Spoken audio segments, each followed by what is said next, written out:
Salve confrades e consolo, irmãos e irmãs do mundo dos vinhos. Hoje eu estou realizando o nosso quarto capítulo da viagem que eu fiz com a minha esposa Luísa Regina e o nosso pet buddy boy pela Serra Catarinense e pela IP dos vinhos de altitude. Após a nossa visita à Vila Francione, andamos mais 6 km ali à direita, uma estrada de terra bastante transitável, até a vinícola Leone di Venezia. E logo na chegada ficamos encantados com a arquitetura da construção da vinícola. É uma vinícola boutique, mas tudo isso e muito mais nós vamos detalhar para vocês mais adiante neste vídeo ainda. Antes de continuar a falar dessa nossa segunda vinícola de São Joaquim, eu peço que vocês se inscrevam no meu canal do YouTube, aciona o sininho e me ajude a democratizar o mundo dos vinhedos e dos vinhos do Brasil e do mundo.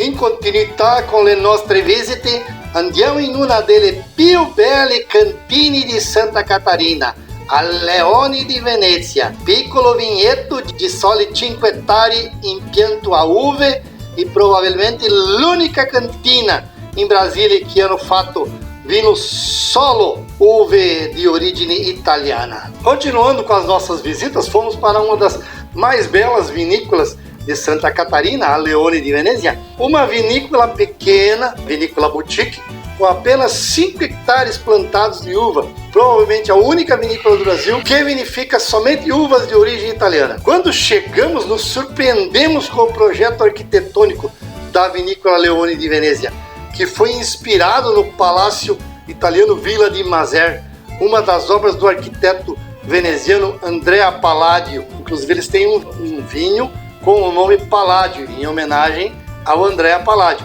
que marcou a Europa com o seu estilo e arquitetura na Itália. O proprietário da vinícola, o senhor Saul Bianco, morou com sua família em Treviso. Sua família é de origem próxima de Venezia, em Vicenza, e um anjo em forma de leão deu as boas-vindas a São Marcos, o apóstolo. E na Itália, passando várias vezes em frente ao Palácio Villa di Maser, acharam muito bonito e resolveram usar os elementos arquitetônicos para construir a cantina da vinícola de propriedade deles. Inclusive foi a esposa do seu Saul Bianco que deu a ideia. Construíram uma vinícola pequena, mas muito fácil de trabalhar, com layouts muito práticos. Há 15 anos atrás eles optaram somente por uvas italianas, justamente pela origem da família, origem italiana, e pelo fato do seu Saul Bianco ser um engenheiro agrônomo, ter estudado enologia na Itália também. Para apresentar um diferencial, o proprietário Saul Bianco investiu no diferencial do estilo italiano. Eles testaram várias uvas na altitude, no sentido de preservar o meio ambiente, escolhendo as variedades com maior resistência e maior adaptação ao terroir da Serra Catarinense, que eles estão a 1.280 metros de altitude, no Morro Agudo. Esse vinho aqui, inclusive, Palazzo Ducale, ele foi plantado a 1.200 metros de altitude. Tá? Ele tem 3 uvas. As uvas aqui são Sangiovese, Primitivo e Arrebo. Eu ainda vou fazer um capítulo depois deste, que vou comentar sobre todos os vinhos que são produzidos lá na Leone di Venezia. O terroir deles fica na Serra Catarinense a 1.280 metros de altitude, no Morro Agudo. O trabalho deles foi bem desenvolvido, onde eles utilizam o mínimo possível de defensivos agrícolas, resultando uvas de excelente qualidade, excelente maturidade, com taninos perfeitos, bom equilíbrio entre acidez e açúcar, e isso é importante num vinho. Eles testaram 26 variedades, mas somente 11 variedades das uvas se adaptaram e se destacaram apenas 5 no terroir que eles têm lá. São 3 tintas, a Sangiovese, a Montepulciano e uma uva que eu nunca tinha ouvido falar o nome, é a Refosco dal Pedúnculo Rosso. Refosco dal Pedúnculo Rosso. Só a Leone di Venezia tem essa uva no Brasil. Ela é do nordeste da Itália, da região de Friuli e do Vêneto. E 2 uvas brancas, a Gewürztraminer ou Gewürztraminer, é Traminer, ela é rosada, mas ela dá um vinho branco. estilo trentino lá do Alto Adige. Alto Adige é da onde minha família, a família Vendrúsculo, lá de Alto Adige, que é Alemanha, Itália, Áustria.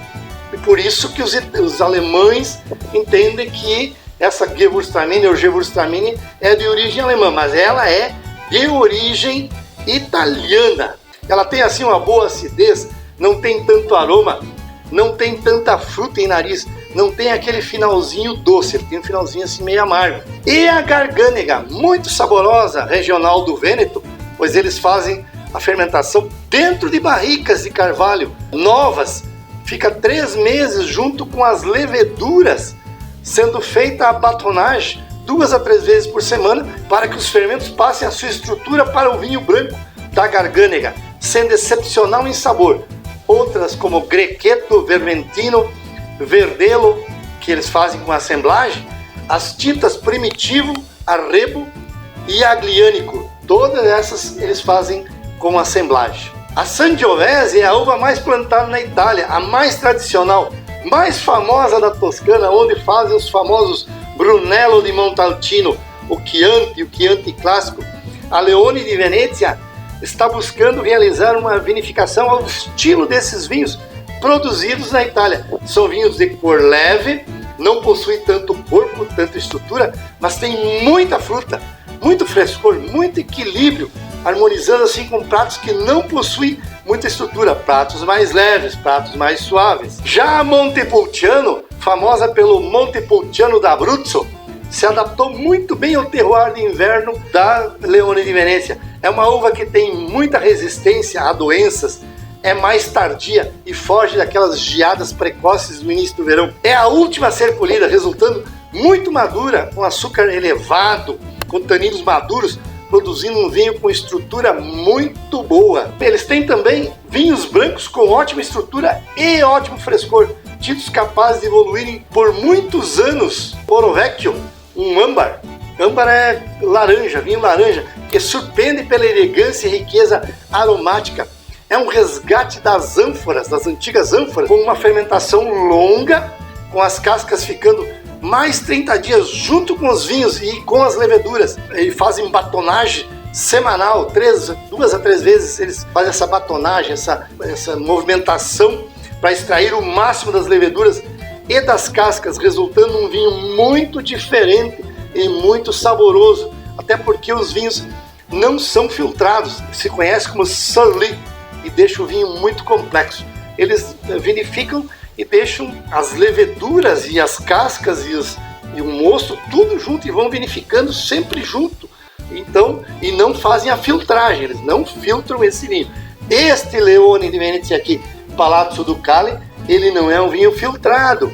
Então, às vezes, a gente pode encontrar um pouquinho de borra, umas borrinhas ali, mas ele dá muita complexidade e muito sabor ao vinho. O terroir deles é com solo pedregoso e boa drenagem, com um sol maravilhoso, com baixa umidade relativa do ar, uma variação térmica grande do dia para a noite, que demora mais a maturação, garantindo maior complexidade dos vinhos, com polifenóis, taninos, antocianinas, graduação alcoólica mais elevada. Esse aqui é 13,2%. Vinhos de qualidade feitos com uvas de qualidade que são produzidas em torno de 25 mil garrafas na vinícola. Ele quer chegar ainda a 30 mil garrafas.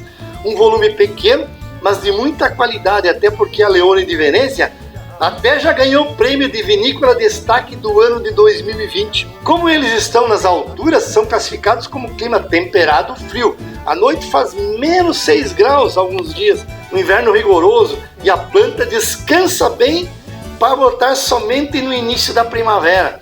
Chove 1.200 a 1.400 milímetros por ano, só que na época da vindima, março e abril, final de março e início de abril, as chuvas diminuem pela metade da média mensal anual, o que garante boa maturidade e boa sanidade da planta, com aromas de frutas e de flores.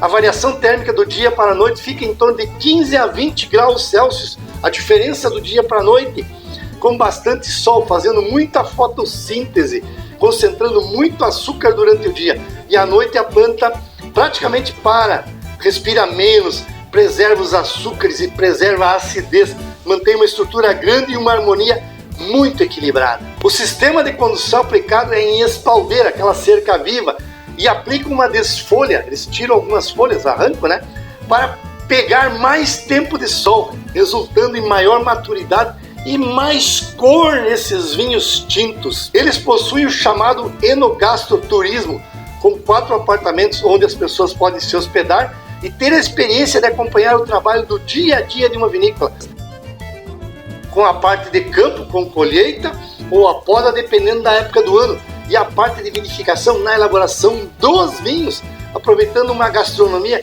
com harmonização interessante e belíssimas paisagens naquela zona rural lá onde fica a Leone di Venezia. Tem também uma área de piquenique no entorno da vinícola para ser realizada em família, onde se degusta os vinhos juntamente com a culinária típica da região.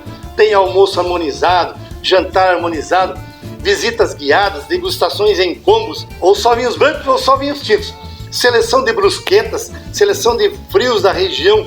Uma pena que a rede hoteleira de São Joaquim não segue os exemplos desses enoempresários. Quando a geada vem mais cedo e atrapalha o desenvolvimento das uvas, como a Rebo, a Gewürztraminer ou Gewürztraminer, a Refosco, da Pedúnculo Rosso, que são as variedades mais precoces, eles montam um esquema de fogo com serragem dentro de tonéis com óleo diesel, colocam no meio das parreiras e tocam fogo. Parece uma festa de São João numa temperatura de menos de 6 graus. O fogo dá o calor do entorno e a fumaça ajuda o calor não se desprender e forma uma bolha de calor, né, no entorno dos vinhedos. Eles utilizam também uma tela fixa que é colocada em todo o parreiral para proteger 100% contra o granizo. As telas da lateral, eles têm na lateral também, tem 2 objetivos. Um, protege a parte das folhas e os frutos, e protege dos insetos quando maduras, as abelhas, os marimbondos, os passarinhos. Daí eles envelopam com essa tela de 80 centímetros, né? E grampeada na parte de baixo e na parte de cima nos arames. Muito bem, irmãos e irmãs do vinho, este foi o nosso 4º capítulo da nossa viagem dos dias 23 a 27 de dezembro de 2021. Temos mais alguns capítulos sobre os vinhedos e as vinícolas da Serra Catarinense, dos vinhos de altitude. Vamos falar especificamente das vinícolas individualmente, como nós falamos da Leone di Venezia, daqueles que visitamos e que mais gostamos. Eu ainda vou fazer um vídeo somente sobre os vinhos da Leone di Venezia, um por um dos vinhos, e vou falar da origem das uvas, como é que se vinifica esses vinhos. Um abraço a todos, que Deus continue nos abençoando com vinhedos maravilhosos, com paisagens estonteantes e vinhos saborosos e com muita complexidade. Continue nos acompanhando nessa jornada pelo mundo dos vinhos do Brasil e do mundo afora. Curtam o nosso canal, deixe o seu joinha e se inscrevam para continuarmos democratizando o mundo dos vinhos. Que Deus nos abençoe.